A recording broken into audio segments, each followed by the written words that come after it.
ముందుగా హెడ్లైన్స్ చూద్దాం.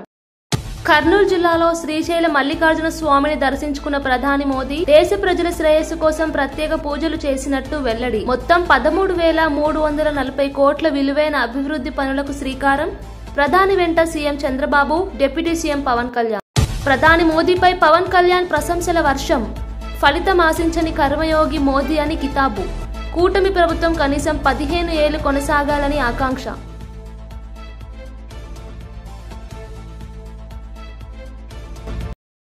బీహార్ ఎన్నికల వేళ ఓవైసీ సంచలనం. కొత్త కూటమి ఏర్పాటు. ఆజాద్ సమాజ్, రాష్ట్రీయ శోషిత్ సమాజ్ పార్టీలతో పొత్తు. 35 స్థానాల్లో ఎంఐఎం, 25 చోట్ల ఆజాద్ సమాజ్ పార్టీ పోటీ. నరసరావుపేట మాజీ ఎమ్మెల్యే గోపిరెడ్డి శ్రీనివాసరెడ్డిపై కేసు. అనుమతి లేకుండా ర్యాలీ నిర్వహించారన్న అభియోగం. గోపిరెడ్డితో పాటు మరో 22 మంది అనుచరులపైన కేసు నమోదు. తిరుమల శ్రీవారిని దర్శించుకున్న hero Kiran Abbavaram. K ramp cinema విజయం కోసం స్వామివారి ఆశీస్సులు. దర్శనానంతరం మీడియాతో మాట్లాడిన కిరణ్ అబ్బవరం, దీపావళి కానుకగా అక్టోబర్ 18న సినిమా విడుదల.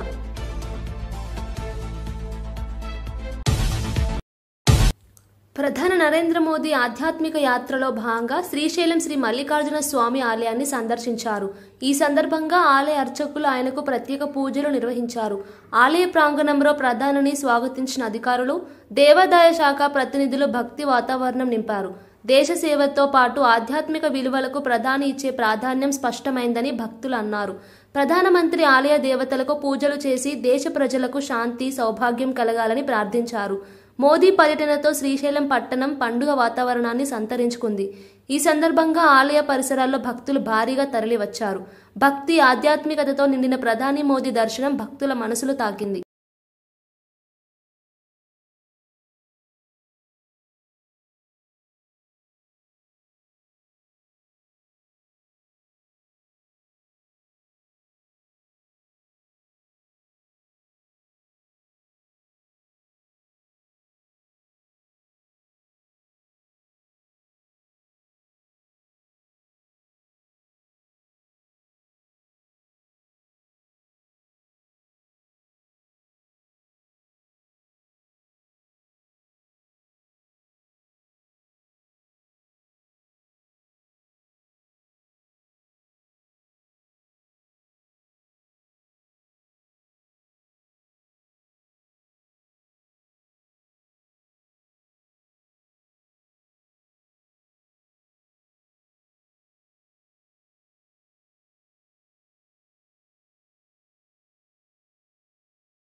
కర్నూలులో నిర్వహించిన సభలో ప్రధానమంత్రి నరేంద్ర మోదీకి ఘన స్వాగతం లభించింది.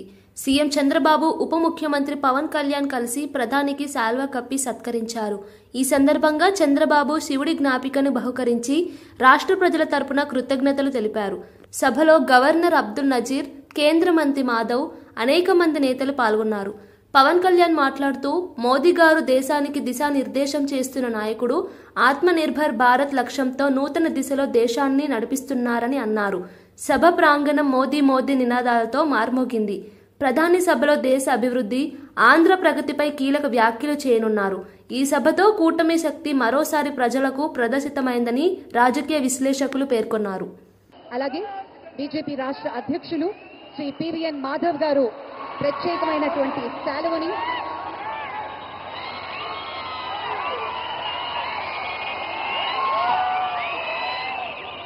ఇదొక ఇంపాక్ట్ బ్రోషర్ సమ్మిళితం చేసి దగ్గర 98,000 కార్యక్రమాలు నిర్వహించడం జరిగింది. గ్రామీణ ప్రాంతాల్లో నుంచి రాష్ట్రాల వరకు. శ్రీ పివిఎన్ మాధవ్ గారు బీజేపీ రాష్ట్ర అధ్యక్షులు, వారు శాలువతోటి ప్రధాని గారిని సత్కరిస్తారు.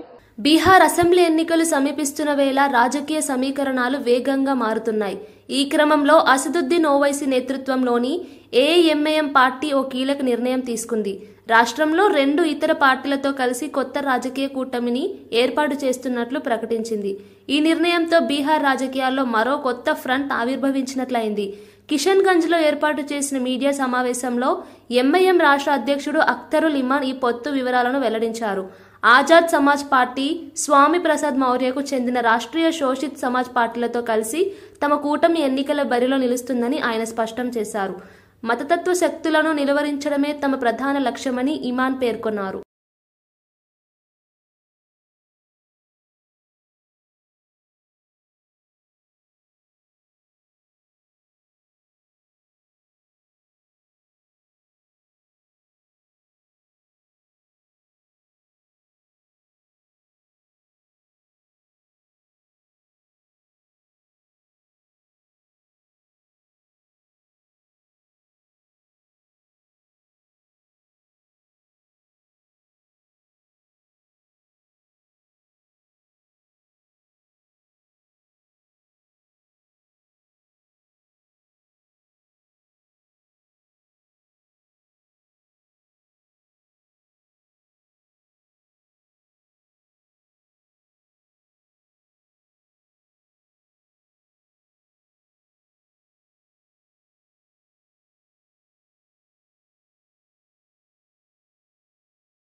పల్నాడు జిల్లా నరసరావుపేట మాజీ ఎమ్మెల్యే వైసీపీ నేత గోపిరెడ్డి శ్రీనివాసరెడ్డిపై పోలీసులు కేసు నమోదు చేశారు.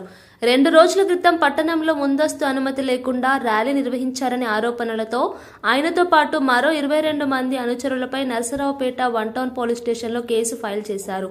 రాష్ట్ర వ్యాప్తంగా నకిలీ మద్యం విక్రయాలు పెరిగిపోయాయని ఆరోపిస్తూ మంగళవారం గోపిరెడ్డి శ్రీనివాసరెడ్డి ఆధ్వర్యంలో వైసీపీ శ్రేణులు నిరసన చేపట్టాయి. ఈ సందర్భంగా వైసీపీ కార్యాలయం నుంచి ఎక్సైజ్ కార్యాలయం వరకు భారీ ర్యాలీ నిర్వహించారు. పట్టణంలో పోలీస్ యాక్ట్ 30 అమలులో ఉన్నప్పటికీ నిబంధనలు ఉల్లంఘించి ర్యాలీ నిర్వహించినందుకు గాను పోలీసులు ఈ చర్యలు తీసుకున్నట్లు తెలుస్తోంది. ప్రభుత్వం రేపు 12వ తారీఖు ఎప్పుడో నిర్ణయం తీసుకుంటుందని తెలిసింది. ఇంత గమ్మత్తైన విషయం ఏంటంటే నరసరావుపేట జిల్లా కేంద్రం, నరసరావుపేటలో ఎస్సీ గారి ఆఫీస్ ఉంది, అలానే ఈ గారి ఆఫీస్, ఎలక్ట్రికల్ ఆఫీస్ ఉంది. ఇప్పుడు ఇలాంటి ప్రదేశం నుంచి సబ్ డివిజనల్ ఆఫీస్ తీసుకువెళ్ళి చిలకలూరుపేటలో పెడతారట. అంటే ఇదేం అన్యాయం అని అడుగుతున్నాను. ఇందులో ఘోరమైన విషయం ఏంటంటే దీనిలో కలిపే మండలాలు రొంపిచెర్ల మండలం, నకిరికల్లు మండలం, ఈపూరు మండలం, శావల్యాపురం మండలం, ఈ 4 మండలాలు తీసుకెళ్లి చిలకలూరుపేటలో కలుపుతారంట. అంటే నర్సరావుపేట రూరల్ మండలం ఇక్కడే ఉంటుంది, మళ్ళీ నర్సరావుపేటకి అటాచ్ అయి ఉంటుందట. నర్సరావుపేట రూరల్ మండలం, నర్సరావుపేట టౌను నర్సరావుపేటలో ఉంటాయి. కానీ ఇటుపక్కున్న ఎటువంటి భౌగోళికంగా దీనికి దూరంగా ఉన్న ఈపూరు మండలం, శావల్యాపురం మండలం, రొంపిచెర్ల మండలం, అట్లానే నగిరికల్లు మండలం. అంటే నర్సరావుపేట ఇక్కడ ఒక జిల్లా కేంద్రం ఉంది, ఒక ఎస్సీ గారి ఆఫీస్ ఉంది. దీన్ని తీసుకెళ్ళి చిలకలూరుపేటలో సబ్ డివిజనల్ ఆఫీస్లో కలుపుతారట. ఇదేం ఘోరం అని అడుగుతా ఉన్నాం. అంటే చిల్లూరుపేట శాసనసభ్యులు గారు అక్కడ పెట్టాలంటే ఈ ఆఫీస్ తీసుకెళ్ళి అక్కడ పెడతారా? నాకు అర్థం కావట్లేదు. ప్రజల సౌకర్యార్థం ఎక్కడ బాగుంటుంది, ఎక్కడ వీలుగా ఉంటుంది, ప్రజల అవసరాలు. ఇప్పుడు రొంపిచెర్ల మండలం నుంచి లేకపోతే ఈపూరు మండలం నుంచి నర్సరావుపేట దాటి చిల్లూరుపేట వెళ్ళాలి. ఆశ్చర్యకరమైన విషయం. దీని మీద ఆల్రెడీ నిర్ణయం తీసుకున్నారు. రేపు 12వ తారీఖు డెసిషన్ కూడా వస్తుందని చెప్పారు. మరి స్థానిక శాసనసభ్యులు అరవింద్ బాబు గారు మరి తెలుసో తెలియదో ఆయనకి మీ ద్వారా విజ్ఞప్తి చేస్తున్నాను నేను. దయచేసి ఇలాంటివి ఎన్నో సంవత్సరాల నుంచి నర్సరావుపేటలో సబ్ డివిజన్ ఆఫీసు రన్ అవుతూ ఉంది. దాదాపు గత 30 సంవత్సరాల నుంచి 40 సంవత్సరాల నుంచి ఉంది. సరే, సత్తెనపల్లిలో ఒక డివిజన్ క్రోసూరు వరకు ఒకటి ఏర్పాటు చేస్తూ ఉన్నారు. సత్తెనపల్లి వాళ్ళు దూరం కాబట్టి మేము కూడా దానికి అబ్జెక్షన్ తెలియట్లేదు. కానీ ఇక్కడున్న మన మండలాలు, ఈ రొంపిచెర్ల మండలం, నగిరికల్లు మండలం, కేంద్ర మంత్రి కిషన్ రెడ్డి తెలంగాణలోని 3 ప్రధాన పార్టీలు ప్రజల కన్నా తమ కుటుంబాలకే ప్రాధాన్యమిస్తున్నారని తీవ్ర వ్యాఖ్యలు చేశారు. బీఆర్ఎస్, కాంగ్రెస్, ఎంఐఎం పార్టీలు మజ్లిస్ నాయకత్వంలోనే నడుస్తున్నాయని ఆరోపించారు. జూబ్లీహిల్స్ ప్రజల పట్ల ఈ పార్టీలకు పట్టింపు లేదని, రాజకీయ ప్రయోజనాల కోసం కుల మత రాజకీయాలు ఆడుతున్నాయని అన్నారు. ఇలాంటి పార్టీలకు మరోసారి అవకాశం ఇస్తే రాష్ట్రం వెనుకబడిపోతుంది. ప్రజలు ఈ విషయాన్ని ఆలోచించాల్సిన సమయం వచ్చింది అని సూచించారు. తెలంగాణ భవిష్యత్తు కోసం నిజాయితీ, అభివృద్ధి పట్ల కట్టుబడి ఉన్న బీజేపీని ప్రజలు ఆశీర్వదించాలని కిషన్ రెడ్డి పిలుపునిచ్చారు. బీజేపీ మాత్రమే తెలంగాణకు నూతన దిశ చూపగలదని ఆయన ధీమాగా పేర్కొన్నారు. ఈ 3 పార్టీలకు ముఖ్యం కాదు. ఈ 3 పార్టీలు కూడా మజ్లిస్ పార్టీ నాయకత్వంలో పనిచేయడానికి సిద్ధంగా ఉన్నటువంటి పార్టీ. అందుకే ఈరోజు మనం ఆలోచన చేయాల్సినటువంటి అవసరం ఉంది. జూబ్లీహిల్స్ ను రక్షించుకోవాల్సిన అవసరం ఉంది. మజ్లిస్ పార్టీ కబంధాస్తాల్లో జూబ్లీహిల్స్ ను వదిలిపెడదామా? జూబ్లీహిల్స్ ప్రజలకు అండగా ఉండేందుకు భారతీయ జనతా పార్టీని ఆదరిద్దామా? ఈరోజు జూబ్లీహిల్స్ ప్రజల ఆలోచన చేయాలి. కాంగ్రెస్ పార్టీని కూడా అడగాల్సినటువంటి అవసరం. ఏ ముఖం పెట్టుకొని కాంగ్రెస్ పార్టీ ఓట్లు అడుగుతాం? మీరు ఇచ్చినటువంటి 6 గ్యారంటీలు ఏమయ్యాయి? తెలంగాణలో ఉన్నటువంటి ప్రతి మహిళకు నెలకు 2500 రూపాయలు ఇస్తామన్నారు కదా. 2500 రూపాయలు ఇవ్వకుండా కాంగ్రెస్ పార్టీ ఏ రకంగా జూబ్లీహిల్స్ లో ఉన్నటువంటి మహిళల ఓట్లు అడుగుతుందో, జూబ్లీహిల్స్ మహిళలు కాంగ్రెస్ పార్టీని నిలదీయాల్సిందిగా కోరుతాం. తెలంగాణ రాజకీయాల్లో హాట్ టాపిక్ గా మారిన పరిణామాలపై మాజీ ఎమ్మెల్సీ కొండా మురళి స్పందించారు. జరుగుతున్న పరిణామాల గురించి నాకు ఏమాత్రం తెలియదు, మా మధ్య ఎలాంటి విభేదాలు లేవు అని స్పష్టం చేశారు. సీఎం రేవంత్ రెడ్డి పట్ల తనకున్న గౌరవాన్ని వ్యక్తం చేస్తూ రేవంత్ అన్న ముఖ్యమంత్రి కావాలని కోరుకున్న వారిలో నేనే మొదటివాడినని అన్నారు. పార్టీ పట్ల విశ్వాసం మార్చుకోలేదని, కొందరు సృష్టిస్తున్న అపోహాలను నమ్మవద్దని కోరారు. కాంగ్రెస్ను బలహీనపరిచే కుట్రలు జరుగుతున్నాయి, కానీ నేను పార్టీతోనే ఉన్నాను అని స్పష్టం చేశారు. తమ కుటుంబం ఎప్పటికీ తెలంగాణ అభివృద్ధికి కట్టుబడి ఉంటుందని చెప్పారు. కొండా సురేఖకు వ్యతిరేకంగా సృష్టిస్తున్న కథనాలు తప్పుడు అని కొండా మురళి తేల్చి చెప్పారు. ఈరోజు మీటింగ్ ఉంది, పట్నాయక్ గారు వచ్చారు. మరి ఆ మీటింగ్ మేము వరంగల్లో ఎంకే నాయుడు కన్వెన్షన్లో 10 గంటలకు పెట్టడం జరిగింది. మరి దాన్ని కోసమే నిన్న నేను నా ఫామ్ గురించి ఇంటికి నేరుగా రావడం జరిగింది. ఎందుకంటే నేను వ్యవసాయం చేసే దాంట్లో కొంచెం అదుంటుంది, నాకు బాగా అలవాటు. అంతే తప్ప అక్కడ జరిగేది ఇంకా పరిణామాలు నేను తెలుసుకోలేదు. మీరు చూసింది, మీరు వచ్చిన తర్వాత లేచి ముఖం కడుక్కొని వచ్చిన. మంత్రి గారు ఇక్కడ నిన్న రాత్రి సుమంత్తో బయలుదేరారు.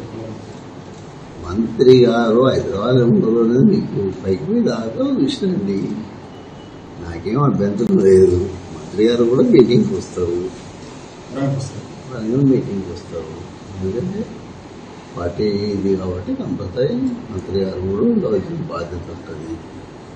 ఎందుకంటే ఆమెదది అది కాదు. వరంగల్లో మళ్ళీ ఎమ్మెల్సీ నాకు ఇస్తా అన్నాడు రేవంత్ రెడ్డి గారు. కంపల్సరీగా నాకు ఎమ్మెల్సీ ఇస్తాడు. ఇక్కడ లేని విధంగా మరి నాకు ఆ రోజు రాజశేఖర్ అన్న 140 దక్కున్నప్పుడు మరి ఎమ్మెల్సీ ఇవ్వడం జరిగింది. మరి దానికి 270 ఓట్లు ఎక్కువ ఇప్పించింది. జోగి రమేష్ పై వస్తున్న ఆరోపణలతో రాజకీయ వాతావరణం వేడెక్కింది. టీడీపీ వర్గాలు తీవ్రంగా స్పందిస్తూ జోగి కలిస్తే బూడిద రాలినట్లు, జగన్ జోగి రమేష్ కలిస్తే బూడిద రాలుతుందనే విషయం ఇప్పుడు తేలిపోయిందని వ్యాఖ్యానించాయి. గత 5 ఏళ్లలో జగన్ అవినీతి హత్యలకు పాల్పడిన వారిని ప్రోత్సహించాలని, కానీ చంద్రబాబు పాలనలో అయితే తప్పు చేసిన వారిపై వెంటనే చర్యలు తీసుకున్నారని పేర్కొన్నారు.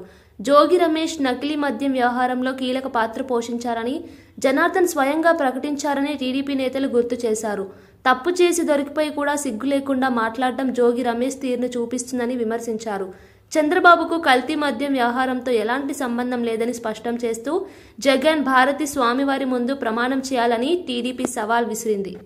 అర్థం కాలేదు, కానీ తప్పకుండా తీసుకుంటాడు. ఆ తీసుకుంటారనే ముందు రెచ్చిపోతున్నాడు. ఏమని నన్ను ఇచ్చేయండి పేరు నానిలాగా అంటే పేరు నాని మాట్లాడాడు కదా మొన్న. దమ్ముంటే నన్ను అరెస్ట్ చేయండి, అరెస్ట్ చేస్తాం నిన్ను. పేరు నాని కూడా చెప్తున్నావా, నిన్ను అరెస్ట్ చేస్తారా పోలీసులు? నీకు దమ్ముంటే ఒక మాట చెప్పు, నిజాయితీగా ఒప్పుకో. ఏమంటే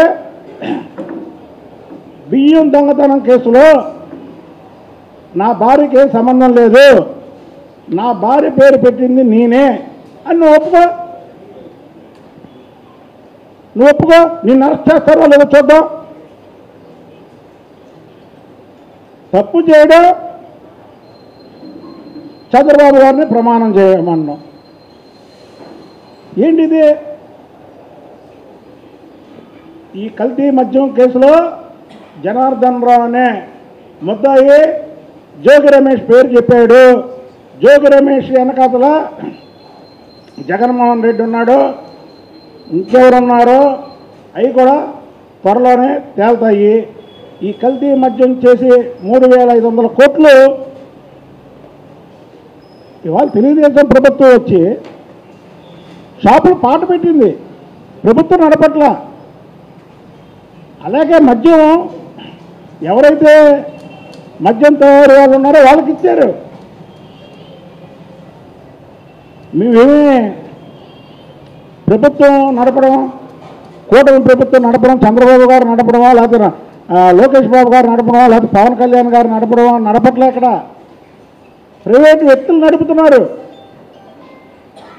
వాళ్ళు గూగుల్ పే కొట్టించుకున్నారు, మీరు గూగుల్ పే కొట్టించుకోవాలా? ఏం కొట్టించుకో. బీజేపీ రాష్ట్ర అధ్యక్షుడు రామచంద్రరావు కాంగ్రెస్ పై ఘాటుగా విరుచుకుపడ్డారు. కొండా సురేఖ వ్యవహారంలో పెద్ద హస్తాలున్నాయని వ్యాఖ్యానించారు.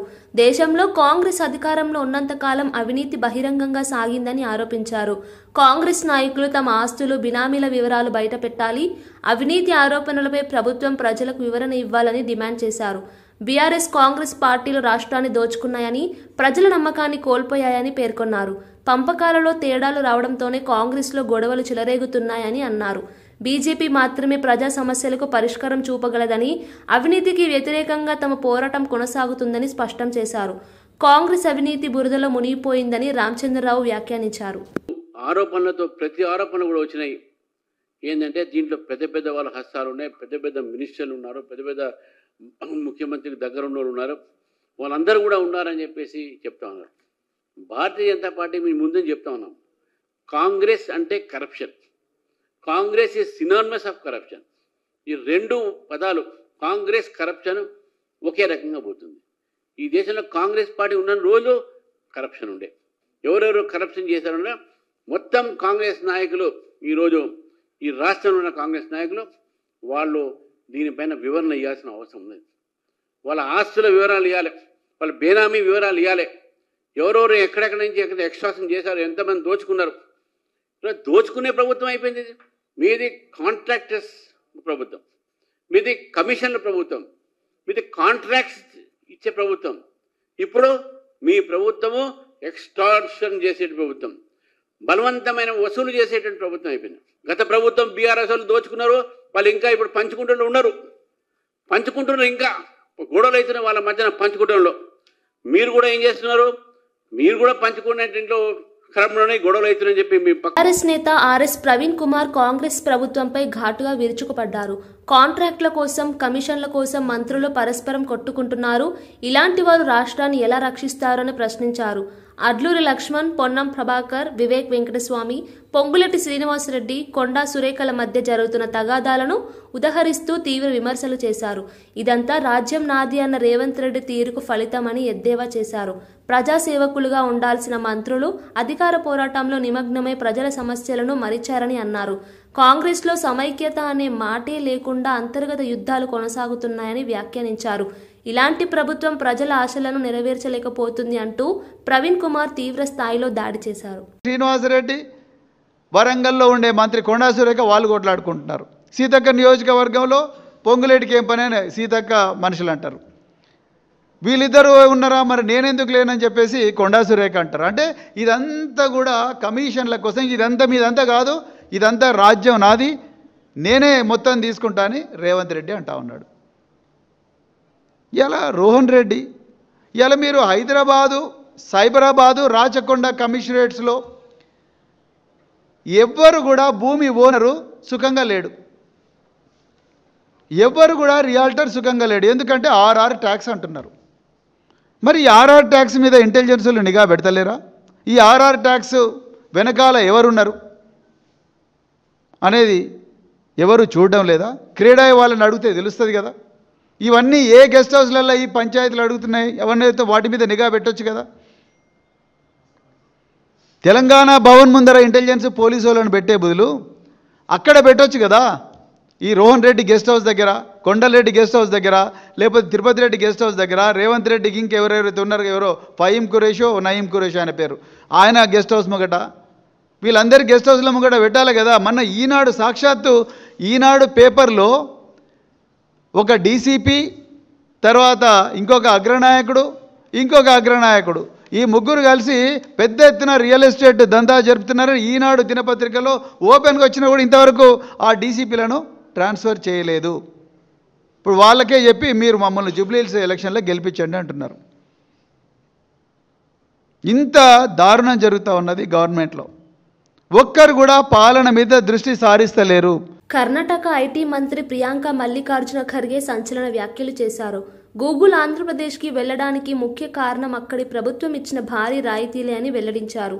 ఆంధ్రప్రదేశ్ ప్రభుత్వం గూగుల్కు 22,000 కోట్ల ప్రోత్సాహకాలు, స్టేట్ జీఎస్టీలో 100% రియంబర్స్మెంట్, భూమికి 25% డిస్కౌంట్, నీటి టారిఫ్పై 25% రాయితీ, ట్రాన్స్మిషన్ ఉచితం వంటి సౌకర్యాలు కల్పించిందని వివరించారు. ఇవన్నీ చెప్పకుండా గూగుల్ వచ్చిందని మాత్రమే పత్రికల్లో రాస్తున్నారని అన్నారు. మేము ఇస్తే రాష్ట్ర ఆర్థిక వ్యవస్థను నాశనం చేస్తున్నామని విమర్శిస్తారు, కానీ ఇతరులు ఇస్తే ప్రశంసలు కురిపిస్తారు అని విమర్శించారు. బెంగళూరులో జనావాసం పెరుగుతుందని విమర్శించేవారు ఆంధ్ర నుంచి వచ్చి ఇక్కడ ఉద్యోగాలు చేస్తే అది ఎలా తప్పు అవుతుందని ప్రియాంక ప్రశ్నించారు. And state GST 100% reimbursement is going to be given. Now if I do that, what will you tell me? You're draining you're appeasing, you're draining the financial status of the thing. Ask them, is this true or not?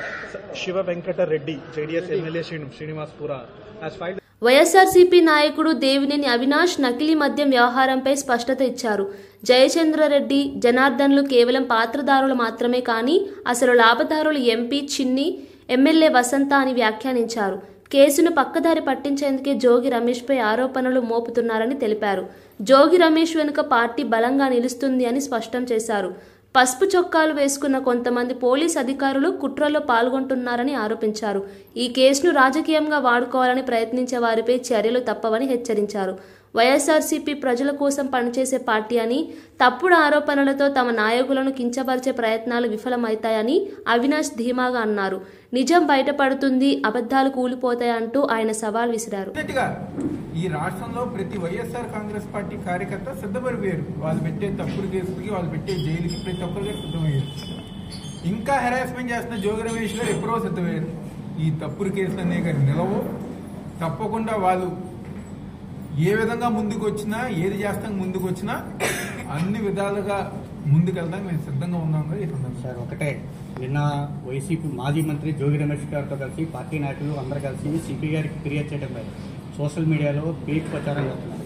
ఆ తర్వాత TDP నాయకులు కూడా CP గారికి ఫిర్యాదు చేశారు. మీ ఫిర్యాదును పరిగణన తీసుకుండా TDP నాయకుల ఫిర్యాదు వరకు ఇప్పటికే మీ నాయకులు ఇద్దరిని ఫోన్లు స్వాధీనం చేసుకున్నారు. రాబోయే రోజులు మీరు ఏ విధంగా ముందుకెళ్ళిపోతున్నారు వీటి మీద? నేను 18 ఏళ్ళ నుంచి కూడా రాజకీయాల్లో అధికారులు అనేవాళ్ళు పార్టీలతో సంబంధం లేకుండా ఉండవలసిన వ్యక్తులు అధికారులు.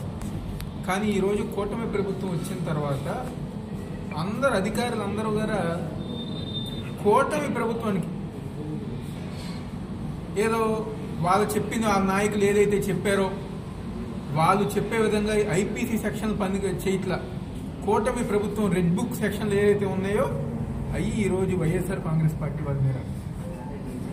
నిన్న ఏదైతే ఒక తప్పుడు ప్రచారం, ఒక పిచ్చి వాట్సాప్ చాట్లు కావాలని ఫేక్ది క్రియేట్ చేసి మా జోగి రమేష్ గారి మీద తప్పుడు ప్రచారం చేస్తే దాన్ని ఈరోజు కంప్లైంట్ చేయాలని చెప్పి నిన్న మా వాళ్ళందరూ గారు వెళ్ళారు. సిపి కలవల. కానీ మాజీ మంత్రులు, ఎమ్మెల్సీలు, ఎమ్మెల్యేలుగా పనిచేసిన వాళ్ళు, పెద్ద నాయకులు అందరు గారు వెళ్ళి కలిస్తే సిపి కలవలేదు. కానీ పవన్ కళ్యాణ్ జనసేన అధినేత పవన్ కళ్యాణ్ ప్రతినేత నరేంద్ర మోదీని కర్మయోగి అభివర్ణించారు. ఏ ఫలితాలు ఆశించకుండా దేశ సేవను పరమావధిగా భావించే నాయకుడు మోదీ. ఆయన నాయకత్వంలో భారత్ 2-3 తరాలకు దిశానిర్దేశం పొందుతోందని అన్నారు. ఆత్మనిర్భర్ భారత్ ద్వారా ప్రపంచానికి భారత ప్రతిభను చూపిస్తున్నారని ప్రశంసించారు. పన్నులు ఎప్పుడూ పెరగడమే తప్ప తగ్గవు, కానీ మోదీ గారు జీఎస్టీ తగ్గించి ప్రజలకు ఊరటనిచ్చారని అన్నారు. సాధారణ ప్రజల ఆదాయాన్ని కాపాడేలా నిర్ణయాలు తీసుకున్న ప్రధాని మోదీకి కృతజ్ఞతలు తెలిపారు. మోదీ గారు ప్రభుత్వాన్ని మాత్రమే కాదు, దేశ ఆత్మను నడిపిస్తున్నారంటూ పవన్ కళ్యాణ్ వ్యాఖ్యానించారు. మోదీ పట్ల ప్రజల్లో విశ్వాసం పెరుగుతోందని, దేశం ఆయన నాయకత్వంలో సుస్థిర అభివృద్ధి దిశగా సాగుతోందని అన్నారు. Performs duty with truth, righteousness and discipline without attachment to results, and dedicates action to the protection of those of the motherland attains eternal glory. The statement perfectly describes Honorable Prime Minister Shri Narendra Modi ji. Our Honorable Prime Minister Shri Narendra Modi ji is not just leading a government, ఆయన ప్రభుత్వాన్ని ఒకటే నడపట్లేదు, 2 తరాలని 2 తరాలని నడుపుతూ ఒక alpha రాబోయే ఇప్పుడు పుట్టిన బిడ్డలకి దిశానిర్దేశం చేస్తున్నారు. అలాంటి మన ఆత్మనిర్భర్ భారత్ ఎవరి మీద ఆధారపడకుండా దేశం తలెత్తి చూసేలాగా మేము సేవకులం కాదు, మేము భాగస్వామ్యం వహిస్తాం. మేము దేశానికి, ప్రపంచానికి దిశానిర్దేశం చేస్తాం. భారత్ అగ్రగామి, అంతేగాని కూర్చోబెట్టి చేతులు మడుచుకొని మేము భయపడతా ఉండే దేశం కాదు. తలెత్తుకొని పొగరగా ఒక దేశపు జెండా ఎంత పొగరుగా ఉంటుందో అంత పొగరుతోటి భారతదేశాన్ని ప్రపంచ పటంలో నిలబెట్టిన మోదీ గారు మనకి ఈ రోజున ఈ కార్యక్రమానికి విచ్చేసి, ప్రత్యేకించి మొన్న గూగుల్ వచ్చింది. కర్నూలులో జరిగిన సూపర్ సేవింగ్ సభలో మంత్రి నారా లోకేష్ ప్రజలను ఉద్దేశించి ప్రసంగించారు. ఉయ్యాలవాడ నరసింహారెడ్డి పుట్టిన నేల అయిన ఈ ప్రాంతం భారత స్వాతంత్ర్య పోరాటానికి నాంది పలికిందని గుర్తు చేశారు. ప్రధాని మోదీ భారత్ను తిరుగులేని శక్తిగా మార్చుతున్నారు. ఆత్మనిర్భర్ భారత్ లక్ష్యంతో ప్రతి రంగంలో విప్లవాత్మక మార్పులు వస్తున్నాయని అన్నారు. రాష్ట్ర అభివృద్ధి, యువత ఉపాధి, టెక్నాలజీ ప్రగతికి మోదీ, చంద్రబాబు కలిసి కృషి చేస్తున్నారని పేర్కొన్నారు. ప్రజలు కూటమి ప్రభుత్వంపై చూపుతున్న విశ్వాసం ఇదే మా బలమని అన్నారు. ఉయ్యాలవాడ వీరుల స్ఫూర్తితో దేశం ముందుకు సాగుతోంది, అదే మార్గంలో మేము కొనసాగుతామని లోకేష్ తెలిపారు. సభలో మోదీకి ప్రజల నుండి ఘన స్వాగతం లభించింది. బీజేపీ రాష్ట్ర అధ్యక్షుడు రామచంద్రరావు కాంగ్రెస్ పార్టీపై ఘాటుగా విరుచుకుపడ్డారు. కొండా సురేఖ వ్యవహారంలో పెద్ద హస్తాలున్నాయి, కాంగ్రెస్ అంటేనే కరప్షన్, దేశంలో కాంగ్రెస్ అధికారంలో ఉన్నంతకాలం అవినీతి పరాకాష్ఠకు చేరిందని అన్నారు. కాంగ్రెస్ నాయకులు తమ ఆస్తులు, బినామీల వివరాలు ప్రజలకు వెల్లడించాలని డిమాండ్ చేశారు. అవినీతి ఆరోపణలపై ప్రభుత్వం పారదర్శకంగా సమాధానం ఇవ్వాలని కోరారు. బీఆర్ఎస్, కాంగ్రెస్ రెండు పార్టీలు కలిసి రాష్ట్రాన్ని దోచుకున్నాయని ఆరోపించారు. పదవుల పంపకాల్లో తేడాలు రావడంతోనే కాంగ్రెస్లో అంతర్గత గొడవలు ఉధృతమవుతున్నాయని అన్నారు. అవినీతి రహిత పరిపాలన కోసం బీజేపీనే ప్రజల ఆశ అని రామచంద్రరావు స్పష్టం చేశారు. విక్టరీ ఆయన ఏ కార్యక్రమం ప్రారంభించినా విజయమే. గుజరాత్ ముఖ్యమంత్రిగా, భారతదేశ ప్రధానమంత్రిగా 25 ఏళ్ళు పూర్తి చేసుకున్నారు. మన నమో కड़ी मेहनत का कोई विकल्प नहीं है. There is no substitute for hard work. 25 ఏళ్ళు అధికారంలో ఉన్న మొదటి సంవత్సరం ఎలా పనిచేశారో ఇప్పటికీ అంతే కష్టపడుతున్నారు. మన నమో గుజరాత్ ని ఒక పవర్ఫుల్ స్టేట్ గా మార్చింది. మన నమో ఇప్పుడు మన దేశాన్ని ఏకంగా సూపర్ పవర్ గా కూడా మార్చింది. మన నమో మీకు కొన్ని ఉదాహరణలు చెప్పాలి. మొదటిది పహల్గామ్ ఉగ్రవాదుల దాడి. గతంలో మన భూమిపై ఉగ్రవాదుల దాడి జరిగితే గత ప్రభుత్వాలు ఏకంగా యుఎన్ దగ్గరకో ఇతర దేశాల దగ్గరికి వెళ్ళి సహాయం అడిగేవారు. కానీ మన నమో రూటే వేరు. ఆయన కొట్టిన దెబ్బకి పాకిస్తాన్ దిమ్మ తిరిగింది. ఇంకొక ఉదాహరణ ట్యాక్స్. అమెరికా లాంటి దేశం ట్యాక్స్ పెంచితే పెద్ద పెద్ద దేశాలే వణికిపోయినాయి. కానీ మన నమో స్టైల్ ఏంటో తెలుసా? ఫ్లూటు జింక ముందు ఊదు, సింహం ముందర కాదు. ఆయన గుండె ధైర్యం ఏంటో తెలుసా? ఆత్మ నిర్భర్ భారత్. దట్ ఈస్ మన నమో టు ద వరల్డ్. మన నమోకి దేశ ప్రజలంటే నమ్మకం. బులెటిన్ ముగించే ముందు హెడ్లైన్స్ మరోసారి చూద్దాం. కర్నూలు జిల్లాలో శ్రీశైలం మల్లికార్జున స్వామిని దర్శించుకున్న ప్రధాని మోదీ దేశ ప్రజల శ్రేయస్సు కోసం ప్రత్యేక పూజలు చేసినట్టు వెల్లడి. మొత్తం 13,340 కోట్ల విలువైన అభివృద్ధి పనులకు శ్రీకారం. ప్రధాని వెంట CM Chandrababu, deputy CM Pawan Kalyan. ప్రధాని మోదీపై పవన్ కళ్యాణ్ ప్రశంసల వర్షం. ఫలితం ఆశించని కర్మయోగి మోదీ అని కితాబు. కూటమి ప్రభుత్వం కనీసం 15 ఏళ్లు కొనసాగాలని ఆకాంక్ష.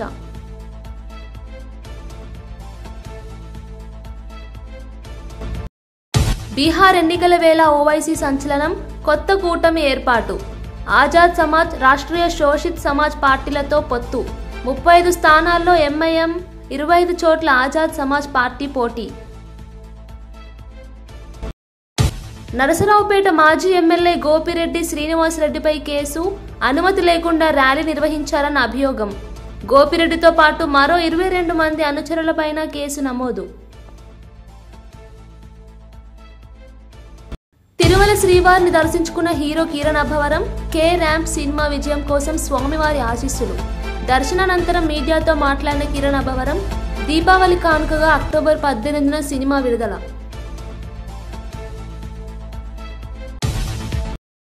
ఇవి బులెటిన్ విశేషాలు. చూస్తుండండి A9 టీవీ న్యూస్.